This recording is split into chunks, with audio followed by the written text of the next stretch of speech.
Hey guys, welcome back to my YouTube channel. जब तैयबा और अतीका आपस में बातें कर रहे होते हैं तो वहाँ पर अस्मील साहब इनकी सारी बातें सुन लेते हैं और उसके दिल में अब अतीका के लिए कितनी नफ़रत आएगी और वो तैयबा को अब कौन सी सज़ा देगा, आज की इस वीडियो में मुकम्मल डिटेल के साथ आप लोगों को बताएंगे। जल्दी से हमारे चैनल को सब्सक्राइब कर दें और साथ में लगे बेल आइकन बटन को लाजमी प्रेस कर दें ताकि नई से नई आने वाली वीडियो की नोटिफिकेशन आप लोगों को आसानी के साथ मिल सके। रेहान अपनी माँ के पास आता है और उसे समझाने की कोशिश करता है। उससे कहता है कि माँ जी, मुझे तैयबा बहुत ज़्यादा पसंद है और उसके साथ ही मैं शादी करना चाहता हूं कि आपका इकलौता बेटा है और आप अपने इकलौते बेटे की क्या खुशी को सेलिब्रेट नहीं करेंगी। आप तो खुश हो जाना चाहिए आपको, लेकिन आप इस खुशी की बजाय आप उदास हो रही हैं। जैसे ही ये सारी बातें रेहान अपनी माँ के साथ कर रहा होता है तो उसकी माँ रेहान को साफ इनकार कर देती है, क्योंकि वो तैयबा को अपने दिल के साथ एक्सेप्ट नहीं करती। वो सिर्फ और सिर्फ चाहती है कि इस घर में वो लड़की है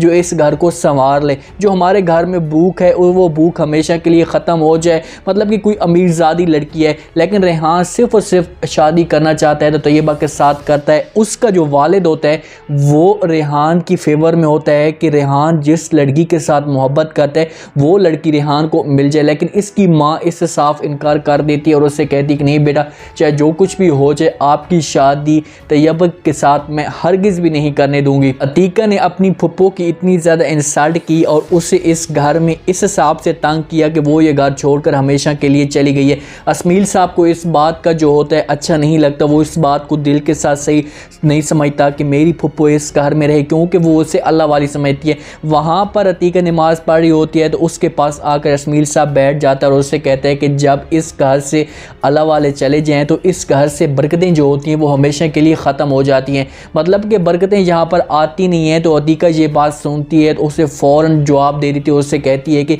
ये अल्लाह बेहतर जानता है कि अल्लाह वाला कौन है और कौन नहीं है। जब अस्मील साहब के सामने असलियत आ जाएगी इस पप्पो की तो तब जाकर इससे पता चलेगा कि हाँ, अतीका और तैयबा जो थी वो ठीक थी। लेकिन अस्मील साहब उसकी कोई भी बात नहीं सुनता। अतीका उसे जवाब देती है और उससे कहती है कि जो इस घर में मकीन रह रहे होते हैं, जो इस घर में रहश पजीर लोग रह रहे होते हैं, इसकी वजह से इस घर में अमाल में बरकतें आती भी हैं और जाती भी हैं। अगर आपके अमाल अच्छे होंगे तो इस घर में बरकतें आएंगी, अगर हमारे अमाल बुरे होंगे तो इस घर में बरकतें नहीं आएंगी। जब अतीका ये बात अस्मील साहब को कहती है तो अस्मील साहब को इस बात पे गुस्सा आ जाता है। इस बात पे उसे फ़ौरन डांटना शुरू कर देता है और उससे कहता है कि तुम तो लाजमी बात है उसके ख़िलाफ़ बात करोगी, क्योंकि तुम्हारी जो शादी है वो मेरे साथ ज़बरदस्ती हुई है। तुम्हारा यहाँ पर मेरे साथ शादी करने का दिल नहीं था, इस वजह से तुम उसके ख़िलाफ़ इस तरह की बातें कर रहे हो।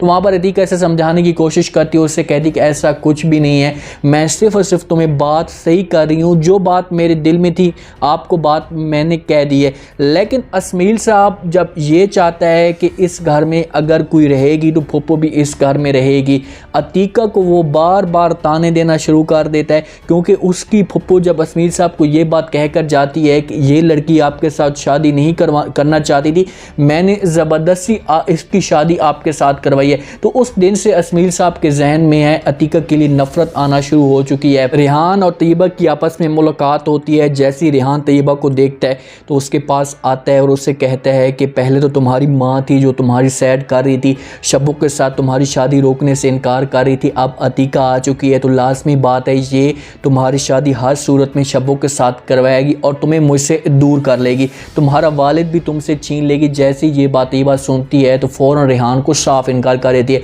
उससे कहती है कि नहीं रेहान, ऐसी बात बिल्कुल भी नहीं है, ऐसा कुछ भी नहीं है, ये अतीका अम्मी बहुत ही अच्छी है और हो सकता है कि मेरी माँ ऐसा कुछ भी नहीं कर सकती जो अतीका माँ ने मेरा किया। मतलब कि इस फुप्पो को इस घर से निकाला, मेरी माँ कभी भी फुप्पो का मुकाबला नहीं कर सकती थी, लेकिन इसने ऐसा मुकाबला किया कि ये हमेशा के लिए इस घर से चली गई है। तो वहाँ पर उससे कहती कि बस इस बात को तुम छोड़ो, तुम ऐसा करो कि तुम जाकर अपनी माँ को राज़ी करने की कोशिश करो और उससे कहो कि जल्द से जल्द हमारे घर में रिश्ता लेकर आएँ ताकि मैं यहाँ से हमेशा के लिए तुम्हारी बन जाऊँ। रेहान उसे वादे दिलाने की कोशिश करता है। उससे कहता है कि ठीक है, जैसे जैसा तुम बोलोगे वैसे ही होगा, लेकिन थोड़ा सा मुझे टाइम चाहिए। तैयबा जाती है फ़ौरन अतीका के पास और उसके सामने सारी रेहान के बारे में बातें जो होती हैं वो शेयर कर देती है, उसे सब कुछ बता देती है कि मैं रेहान के साथ मोहब्बत करती हूँ, उसे हमेशा के लिए चाहती हूँ, बस आप मेरी शादी उसके साथ करवा दें। आपने मेरे साथ वादा किया था और अब ये वादा आप पूरा करें और जल्द से जल्द मेरी उसके साथ शादी करवा दें।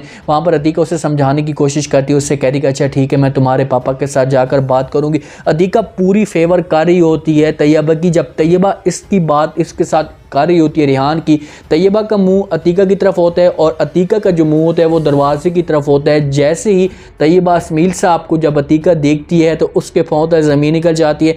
तैयबा सिर्फ रेहान की बातें कर रही होती है और पीछे से अस्मील साहब सारी इसकी बातें सुन लेते हैं और वहाँ पर अतीका अस्मील साहब के पास आती है और उससे कहती कि तुम अचानक यहाँ पर कैसे आ गए, क्योंकि वो गया हुआ था अपनी ड्यूटी के लिए, ऑफिस में गया हुआ था और किसी काम की वजह से वो फ़ौरन जैसे आता है तो अतीका से पूछता है। अतीका उसके पास आकर बात करने की कोशिश करती है लेकिन अस्मील साहब उसकी कोई बात नहीं सुनता और उसके आगे हाथ खड़ा कर देता है। अब यहाँ पर अस्मील साहब के जहन में हमेशा के लिए अतीका के अंदर जो होगी वो नफ़रत आना शुरू हो जाएगी। नफ़रत इस बात पे कि इसे बार बार ताने देगा, इससे कहेगा कि तुम जो थी मेरे घर में या मेरे माहौल को जो ख़राब करना चाहती हो, तुमने फुप्पो को इस वजह से इस घर से निकाला है कि वो यहाँ से जाएगी तो मैं तैयबा को और इस घर को पूरे को आराम से अपनी आयश व इशरत के साथ जीऊँगी। बस मैं अब यही चाहूँगा कि फुप्पो इस घर में रहेगी तो ठीक है, वरना इस घर में तुम्हारी भी यहाँ पर रहने की भी जगह नहीं होगी। वो अतीका के ऊपर इतना ज़्यादा प्रेशर डालेगा, इसके ऊपर इतना इसको तंग करने की कोशिश करेगा कि आखिरकार अतीका अस्मील साहब की बात मान जाएगी और उससे कहेगी कि ठीक है, जैसा तुम चाहते हो या जैसा तुम करना चाहते हो मैं करने के लिए तैयार हूँ। वो फिर जाकर तैयबा को राज़ी करने की कोशिश करेगी, उससे कहेगी कि भाई शब्बो बहुत ही अच्छा लड़का है और तुम्हें हर सूरत में शब्बो के साथ शादी करनी पड़ेगी, क्योंकि शब्बो ने जिस हिसाब से अतीका के सामने आकर इमोशनल हुआ है, उसके सामने अपनी फीलिंग ज़हर की है, तो वहाँ पर अतीका का जो दिल है वो पिघल चुका है कि यार ये लड़का अच्छा है, इतनी इसके साथ मोहब्बत करता है, इतना इसके साथ लिहाज करता है, तो हमें इसके साथ ही रिश्ता करवाना चाहिए। क्योंकि रेहान की जब फैमिली आई है, रेहान का वालिद आया है, तो वहाँ पर जब अस्मील साहब ने रेहान को इनकार किया है और रेहान के वालिद को इनकार किया है तो रेहान का वहाँ से दिल हमेशा के लिए तैयबा के साथ उठ जाएगा। वो इतनी ज़्यादा मोहब्बत तैयबा के साथ नहीं करता जितनी शब्बो इसके साथ मोहब्बत करता है। स्टोरी अब जाकर इंटरेस्टिंग बन चुकी है। इंटरेस्टिंग इस बात पे स्टोरी जाकर बन चुकी है कि अब अस्मील साहब को भी ऐसा अतीका के दिल के लिए, ये अतीका के लिए नफ़रत जो है वो हमेशा के लिए बढ़ना शुरू हो चुकी है। उससे पता लगना शुरू हो चुका है कि इसने हमारी फुप्पो को क्यों निकाला। वो फिर फुप्पो को यहाँ पर लेकर आएगा। जब फुप्पो को लेकर आएगा तो फिर वो पूरे रोब और एक वलवले के साथ आएगी और हर बात वो अस्मील साहब से मनवाएगी। तो उम्मीद है आज का ये रिव्यू, आज का ये प्रोमो आप लोगों को पसंद आया होगा। आपने कमेंट सेक्शन में अपनी राय लाजमी देनी और बताना है कि आपको क्या लगता है कि क्या यहाँ पर जब अस्मील साहब ने अतीका और तैयबा को देखा है तो फिर वो क्या अतीका के ऊपर गुस्सा करेगा, उसे डांटेगा कि तुम मेरे घर को ख़राब करना चाहती हो, तुम मेरे पूरे माहौल को ख़राब करना चाहती हो, तुमने सिर्फ और सिर्फ फुप्पो को इस वजह से निकाला।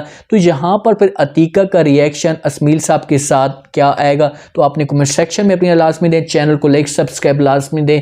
अपना ख़ास ख्याल करें, दुआओं में याद रखें। मुझे दीजिए इजाज़त। अल्लाह।